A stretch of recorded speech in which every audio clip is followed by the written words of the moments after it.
Bonsoir Bandeko, bonsoir chers amis, bonsoir chers frères, pourquoi est là partout vos alliés, Lingi Nasenga de s'abonner comme on s'était convenu pour token de Moussikato rattraper retard au Tozanango. Et donc j'insiste sur ça. Boye ça peut baninga mususu ba s'enrôler. Émission ya lelo bolandango malembe, ne soyez pas pressés. Na lingi na décortiquer les kamomoko et côté na réseaux sociaux. Émission ya lelo titre nango ezari le plan de Katumbi souffre. Donc Moïse Katumbi azana plan. Et là côté ça na politique. Pour kokisa yango mais est commis pas si makasi.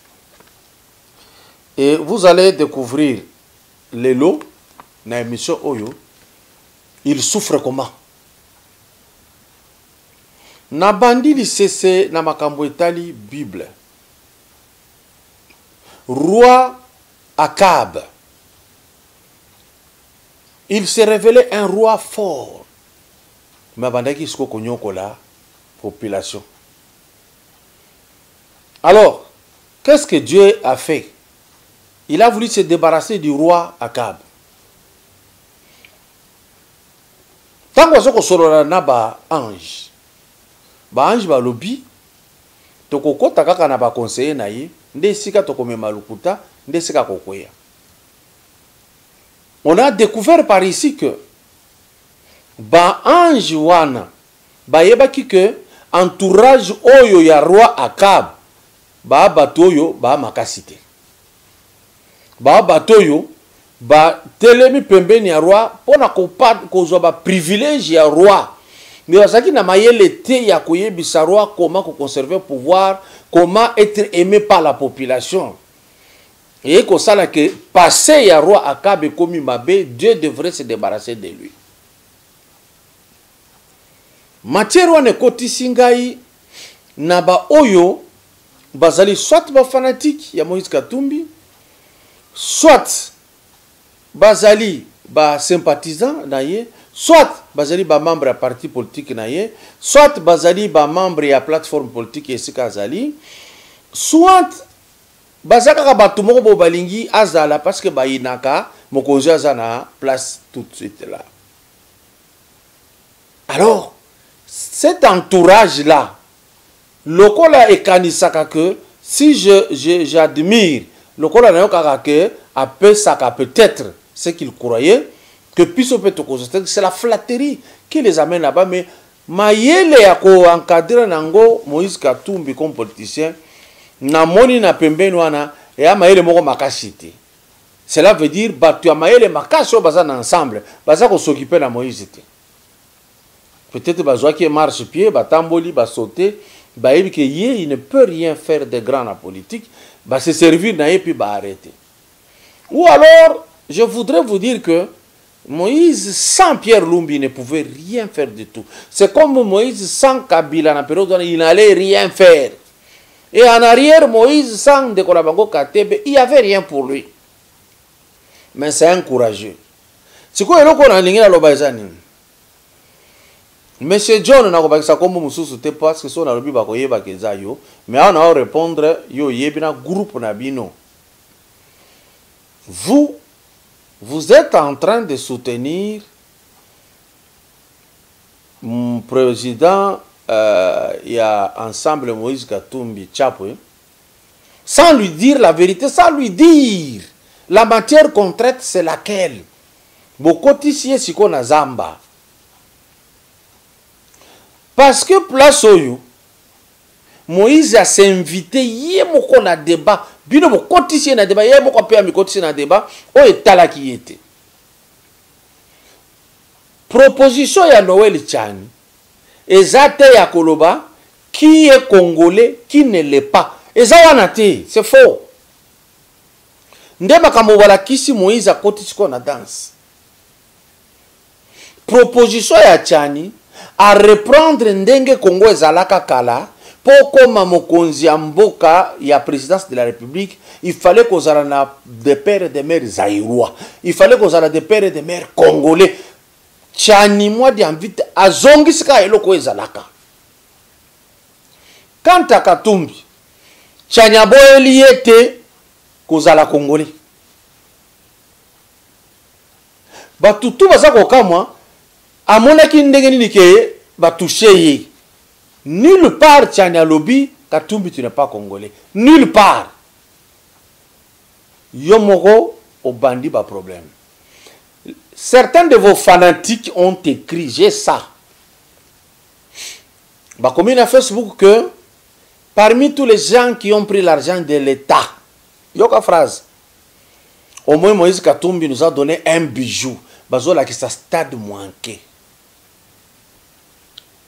Monsieur qui écrivait ça, n'enfoncez pas Moïse parce que nous connaissons beaucoup que tant que vous bimisa, tozo pangousa. Je veux vous dire qu'est-ce que signifie faire beaucoup. Où est le bijou? Ba tu bazo croire ti lelo na ba province ba yebi katanga te ba kanisaka Moïse atonga stade. Moïse a tikala jamais kotonga stade atam kolomokote. Moïse a bongi sa stade ya ba catholique kombo nango stade Mwanke. Oye bino bozo bega stade Mazembe biso tobeta bale kuna tokumba vélo parce que c'est stade vélodrome. Mais ba tchaka pe ba bois Mazembe jouer là-bas na landa match à Mazembe na Vita Club. Oyo Vita abeta ki Mazembe 5-0 na Kinshasa akomi na Lumbashi Mazembe beti Vita 6-0. Moïse Katumbi a tonga stade à tamokote. A bongi sa stade. Maintenant qu'on bongi sa stade, non, c'est pas lui. Au moins c'était lui qui faisait tout ça les mains, mais c'est pas lui qui sortait l'argent. Ba Somville, ba bimi sambon. Ba Forest, ba bimi sambon. Ba Chemaf, ba bimi sambon. Ba Tumusu sazaki ko terroriser. Botanga lettre ya mwina mbo, lettre numéro 2. Boko mona ndenge azalaki ko terroriser ba tout soki opesi mbongo te na Mazembe, yo homme d'affaires ko nyokwama. Ye bimisa. Asala loko na Congo a dit, il n'a pas construit le stade. Au contraire, vous les fanatiques, comme vous ne voulez jamais lire, comme vous voulez oublier toute l'histoire, comme ça ne vous intéresse pas de regarder ailleurs, comme vous avez les esprits limités, comme le tribalisme vante, je vous informe que Matata Mpognou a tongi université na campus na yango. Ça n'a rien de comparable na kocha ba matiti o Moïse atie na Mwanke na ba kiti ya plastique. C'est pas la même chose. Université Mapon et Zawana. Pourquoi je te réponds? Pourquoi je donne cet exemple? Parce que au commis Boye John, que au moins lui a fait quelque chose en donnant ses bijoux le stade Mazembe. Aucun homme, et puis tu insistes, et j'insiste, aucun. Non, ça montre que Kotanga Mouké. Je t'informe maintenant qu'il y a des hommes qui font mieux que Moïse. Matata, Obazaki na Moïse n'a pas perdu. A Tongi Université Mapon. Na cité, c'est-à-dire Bandako ba professeur Ezali, les auditoires. Matata Mapon. A Tongi stade oyo manyema azako kana nango kuna. Matata Mapon a Tongi hôpital kuna. Lakisanga hôpital moko ya Moïse Koto. Lakisanga ta stade moko Moïse atonga ezati. Stade oyo bokanisaka bandeko eza stade ezalaka nango kala ayena matiti ya tchena ba makiti ya sengi batu batie bakiti. C'est pas lui qui a construit le stade Mwanke. Oh bobengi le stade Mazembe. Aucune université n'a été construite par Moïse Katumbi, qui a dirigé une province la plus riche. Aucune. Aucun hôpital. C'est une très sale et il n'y a rien. Il n'y a pas que Matata Mapon.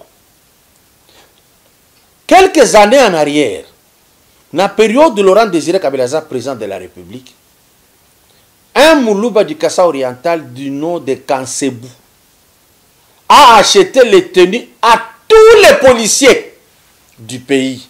Moïse n'a jamais fait ça. Alors n'essayez pas de nous dire Kassa la boy, Kassa la boy. À bon mentir, c'est lui qui vient de loin. Dans Kitata Oyasei, Ngoyi Kassanja Tongi Stade. Abongisi Stade tema Tongi Stade.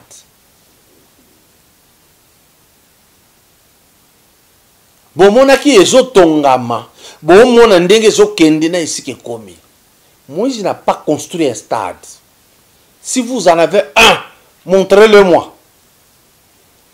Ezaki parenthèse na kangena zonga sikoyo na entourage na ye stratégie zate mayele ya étudier dire au président Moïse il faut pas dire ça, il faut dire ça. Il y a rien. Batuka kambongo bapesi bako bakemba. So bakomi bakwandi ko ganga biloko pamba pamba ezangi poids. Imaginez Moïse bazoto na ye origine. Yoka réponse. Mais vous posez cette question. Ma mère est morte ici, elle a été enterrée ici. Voici la réponse.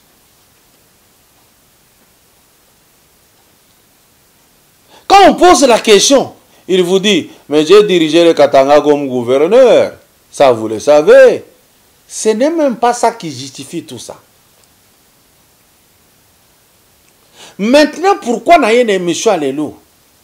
Beaucoup de temps, les réseaux sociaux, tout le monde junior a commis Mukanda pour dire maman ya Moïse Katoumi, maman Virginie, et je regarde bien comment on écrit les noms, hein. Virginie Kalasa, Azaya, dynastie ya Mwenda Musiri na Bunkeya. Pourquoi c'est justifié? Pendant que loi Tchani, et Zoko Olobate que Moïse n'est pas congolais, et Zako prévoir de comment faire une loi pour verrouiller que Moutounion sautait à Coca-Cola, la présidente de la République, condition Fouezala. Et quand vous avez commencé à dire que Toboy Loawana, parce que Zako exclure, tout ça, cet entourage-là, Maël et Amouké. Mais lorsque vous prenez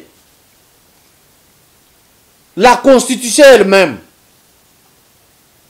dans l'article 30, condition pour être président de la République, qu'est-ce qui est dit? Naktango Mobutu, c'était être candidat d'une majorité de la nationalité zaïroise d'origine, de père et de mère. C'était ça la loi. Avoir 40 ans, c'était ça la loi. Baye ko changer loko yopo Kabila les cas. Parce que tant que Kabila comme président de la République, il n'avait que 28 ans et demi. Alors il fallait tout faire. Avec de Louis Michel Nabatoutou. Comment faire pour que Moutoyo, tout ça là est président? Tant que la constitution, il faut avoir des pères et des mères. Il faut avoir 40 ans, trouver conditions au moyen Kabila les Kezati. Ndeba joli biso ba étranger, ba sali biso guerre. Token na San City, barzalaki majoritaire na puissance ebele, ba s'imposer ba na moi torchon oyo ba salaki na Belgique. Ndekuna ba changer, ba longoli 40 ans ya constitution ya mboka, ba 30 ans. Pour que 2600 Kabila Sokota écoute à 30 ans. Baye kolongola de père et de mère.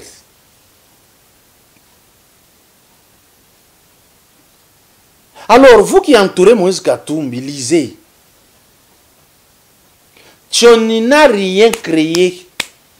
Ayeko zongisa oyo balongola qui pour tricher. Nda ayeko zongisa. Maintenant, quand Mwenda Bantu Munongo Junior Okomi Mukanda wana, est-ce que c'est ça le certificat de naissance?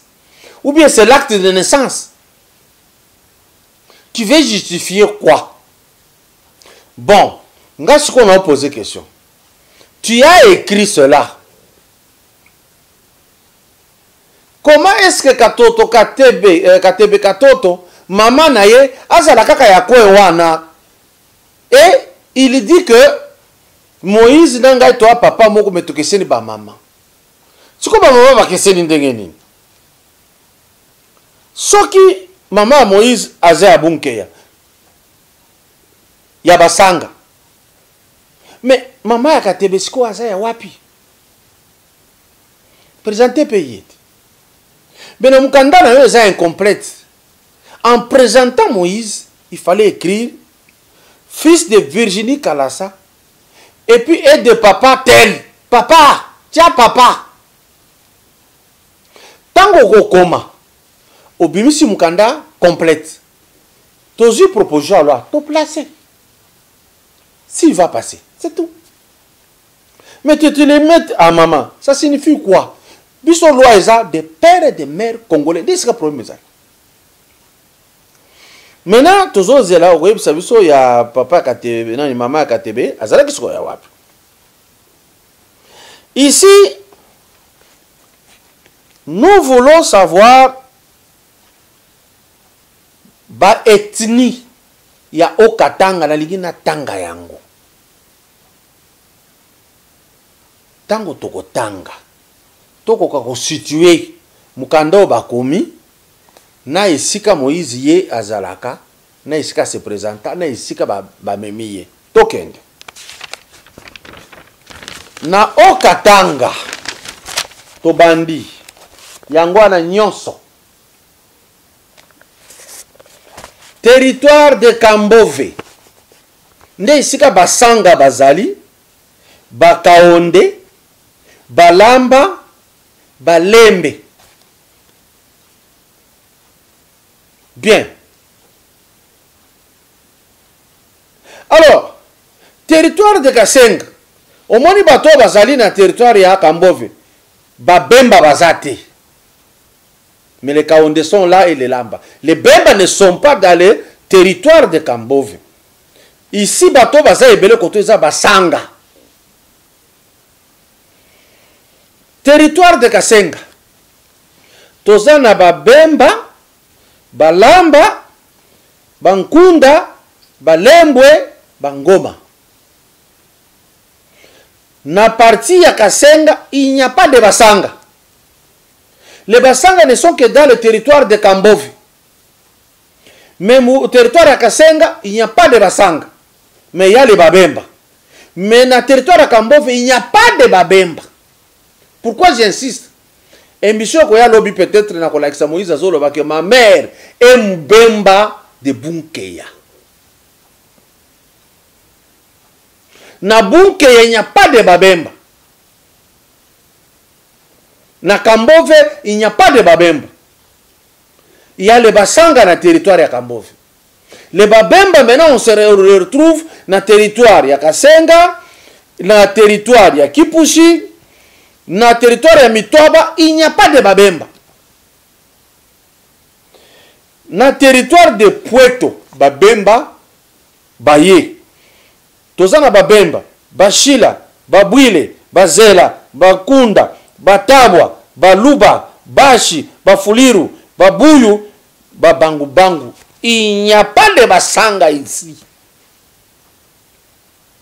D'où vient que Moïse a le que ma mère était Mbemba de Bunkeya.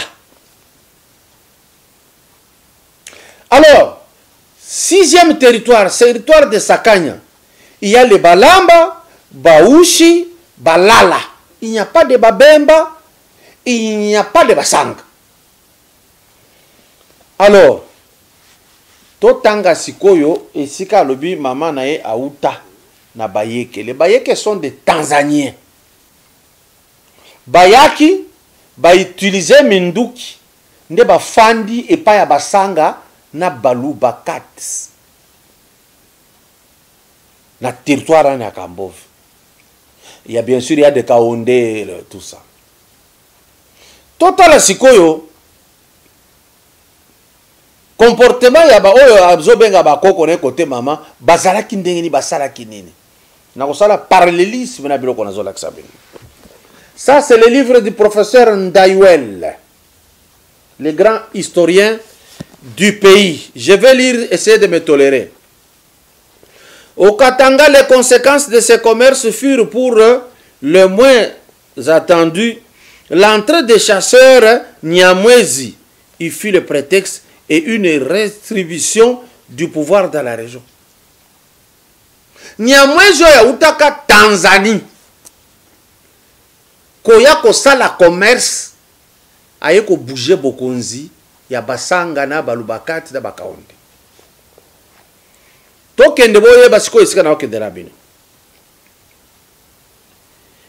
On dit, au contact des autochtones Sanga et Lamba, ils eurent l'occasion de se rendre compte que la richesse minière, de la richesse minière des provinces.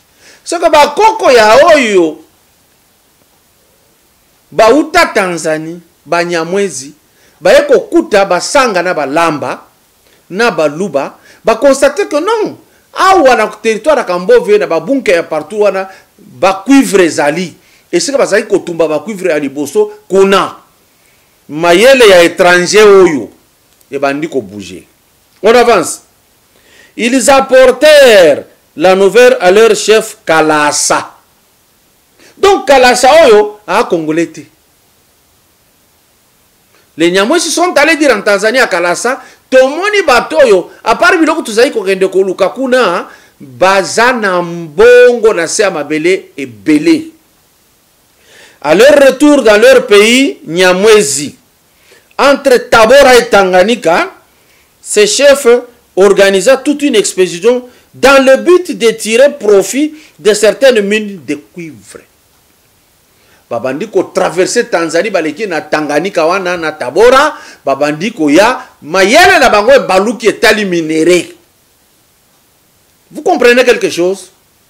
Bayela ki makamusus babimi na minéré.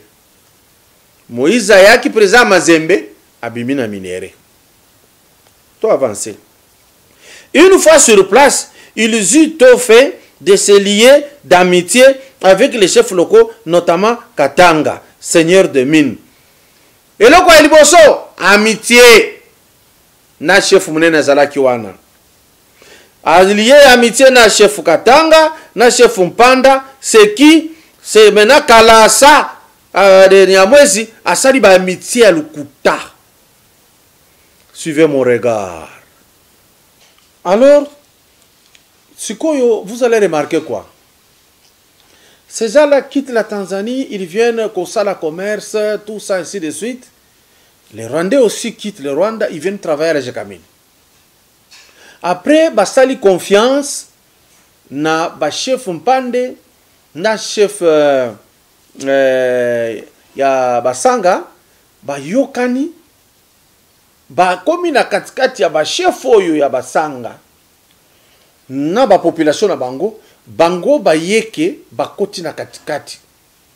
Comme bazalaki armée, babandi ko nyoko la même population à Awa. De même qu'ici, qu'est-ce qu'on a voulu, qu'est-ce qu'on a vu? Les gens qui sont venus là à la Jekamine, les Rwandais, après ils sont rentrés au pays comme les réfugiés. Les réfugiés va se retrouver que va trouver même indurcable. Et puis, comme ça là, ndambu ya loi, ezala ki na mingite. De côté maintenant de Bunkeya, à l'arrivée du chef Ngerengo, qui va rester là-bas, et bazaki kozwa richesse ya Katanga, bazoti dans la Tanzanie, et c'est ba uta. Alors, ba s'imposer, ba tikali, ba komi ba mwenda musiri wa bayeke. Bayeke longwete, parce que bayeke c'est pas congolais. Bayeke c'est tanzanien. Qu'est-ce qui se passe? Ba évoluer ti, ba yeko éliminer, ba chef union sa ba sanga, ba lamba, ya ba luba bazaki résistant vers le sud, mais bah éliminer dans bango bunyo so bakei. Même chose c'est sur ces réfugiés ici des Rwandais et qui sont venus dans le sac de Laurent Désiré Kabila. Bah salir rébellion, bah éliminer bah tebele, bah se retrouver que to Komina Rouberoa, vice-président de la République, Namboka Oyo. Et c'est comme ça qu'on va retrouver un Mwenda Musiri et pas Yabasanga. Bon, moi, je suis na malembe na commerce, balongwe na commerce, va continuer na politique, balongwe na politique, va jouer pouvoir na politique, va éliminer, va s'installer. Mais suivez-moi maintenant calmement. Quand Katumbi est venu dans le sport, président Mazembe. Ake Malembe. Alors, il a na minéré, a éliminé Kabasele, a récupéré minéré. Avant qu'on évolue, 2017 a eu gouverneur. A évolué, en 2016, a démissionné. Balamoka s'est annoncé candidat président de la République. Le col a fait Kabila Zalaki n'a eu confiance en société, a bloqué. Tant qu'on a bloqué Sikoyo, a sali amitié na président Félix. Na Bakamer. Bakeko se retrouver en Genève. Au Monindege, Bakoko yo batangi awa, basalaka amitié d'abord na ba chef Mpande. Ba chef, ba sali ba amitié. Mais après, ba yeko éliminer, ba zui sikoyo e komi bunke ya komi capital. Donc ici, après amitié dans Genève, et Betty Poto, parce qu'on préparait un maillon faible, aya kotia des ordres, bango bazonga. Alors c'est ce plan-là, si vous regardez, donc ça agit comme l'histoire qu'on vient de nous retracer, comme balayer yena bayeke, ceux qui balayer yena bayeke, ceux qui ont une origine maternelle côté bayeke, alors bayeke bazar ndenge wana, des rusés, très rusés. Parce que tu as en confiance, jour bako betaku, on comprendre. Je suis capable de faire l'analyse, même à l'autorité, je y a kuna. Bao bazan abo moïté, na la kisane ba kende ki na ruse, na ndenge ba bimela kia. Donc, c'est pratiquement la même chose. Or, nous sommes informés que non, ça c'est la malignité, ça c'est la ruse. Je ne sais pas si vous avez compris au moins cette analyse là-bas. Mais les questions qu'on a posées tout autour de ces éléments ici restent aussi pendantes. Maintenant, quand Tchani parle de verrouiller le poste du président de la République, c'est l'homme du football qui passe par le minerai, qui devient politicien, c'est lui qui s'agite. Remontez. Si vous voulez lire cette histoire que je viens de donner ici de Moussiri, allez dans le livre du professeur Ndaiwel, Histoire générale du Congo, de l'héritage ancien à la République démocratique. Page 236 et page 237. Il explique comment les Bayeke étaient venus.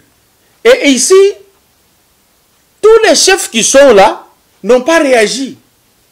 Mais c'est un chef Yeke qui écrit. Pour dire que celui-là, il est de nôtre. Peut-on avoir confiance de quelqu'un qui était entré et s'est imposé par les armes pour avoir même une terre et créer une tribu qui n'a jamais existé au Katanga? Vous comprenez au moins ce que je veux dire? Ça, c'est le feuilleton aussi, Banyamulenge. On vient, on cherche là, on va vendre nos vaches ici. Oui, Sud Kivu dit oui. On travaille à Régikamini, oui. Après un temps, non, nous, on a fait là-bas, vous voyez, on va nous torturer ici, oui. Et puis, Sengimena devient Dirkab, oui. Mais avant, Sengimena, ne tous allés qui n'a pas Anissé Kachamura, vers le sud, oui. Tu évolué, tu es comme ça, Gisaro, oui. Et puis, bah, créer tribu, ils ont lu l'histoire qui s'est passée au Katanga, où on a créé le Bayek, qui n'est pas une tribu du Congo. C'est ça. Alors, on connaît le Congo. Il n'y a que, si on a s'imposer au Combi congolais, puis on installe tout. Voilà le courage, oh, il s'allie que le lot. Loi est le bamaka moussous, mais bah, tu vas agir de moussous, bah, se faire concerner. Il crée même, il commence à expliquer comme si nous sommes à la période de l'enrôlement. On n'est pas à l'enrôlement pour qu'un témoin vienne dire, oui, c'est vrai, lui, il est d'ici. Il y a l'enrôlement où?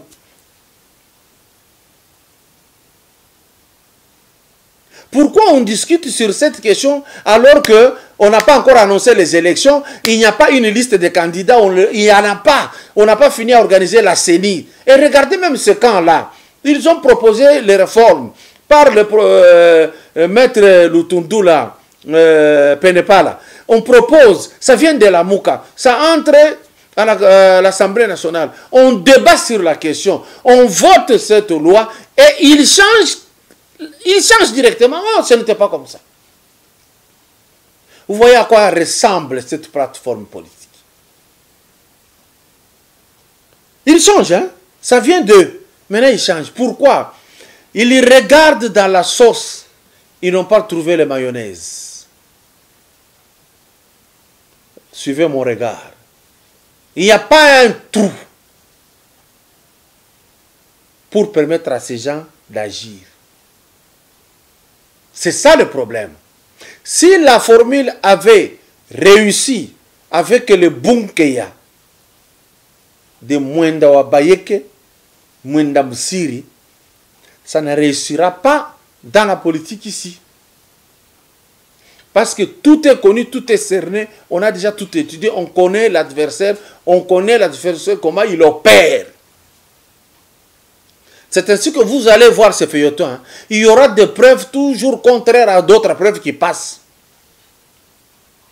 Tenez-les pour dit. C'était une analyse pour faire comprendre que la lettre là, vous allez la lire. Vous allez comprendre cette présentation. Bozwa livre à professeur Ndaïwel. Botanga sikoyo les Bayeke, on vous dit la dynastie Yeke, les Bayeke viennent d'où? Comment sont-ils? Quel est leur comportement dans la société? Si maintenant il y a un descendant de là, s'il vient en face de vous, comment après réagir? Et si vous regardez même l'un parmi eux, comment il agit? Ruse, mensonge, corruption, concussion, confiscation. Donc il y a ça, parce que déjà l'ancêtre était ça. Eh bien, ce n'est pas moi. C'est ce livre merveilleux ici. On écrit pour terminer. Ngele Ngwala, le Tanzanien, était devenu le nouveau maître du pays, contrôlant un vaste territoire situé au sud de l'axe reliant Lubudi à l'extrême nord du lac Mwero, ethnie d'origine du lac Mwero. Cela s'est passé vers 1869. Il se proclama, à se proclamer même, roi de Ngarenganze, le nom de sa tribu, de son ethnie d'origine. Ngarenganze n'est pas un nom congolais, c'est un nom tanzanien. Et prit le titre de Mouchid, qui va être mal prononcé plus tard pour être Moussiri. Et là, l'activité commerciale allait battre son plein à partir de sa capitale. Yemoko, capitale de Peshango Kombo, Bunkeya, située dans une vaste plaine, non loin du petit affluent de Lufira. Ce commerce affecta un vaste territoire s'étendant depuis la Louvois au nord jusqu'à la crête Congo-Zambie, frontière méridionale du Congo au sud, depuis les Luapula à l'est jusqu'au Lualaba à l'ouest. Pendant 15 ans environ, Bunkeya devint le plus grand centre commercial d'Afrique centrale. Les Yeke vendaient aux Swahili du cuivre, de l'ivoire, mais surtout des esclaves, et recevant en contrepartie le fusil et des munitions. Babandi kosala trafic ya minéraux ya Katanga, bakoko ya Moïse, oyo balobi ke azala koko na ye. En retour basombi arme pona komate basanga basouffrir kuna balaba basouffrir bakaonde basouffrir balubakatine basala kosala contrepoids, mais il n'y avait pas eu lieu. C'est comme ça qu'ils se sont imposés et on appelle ça bunkeya les bayek. Le scénario est presque le même.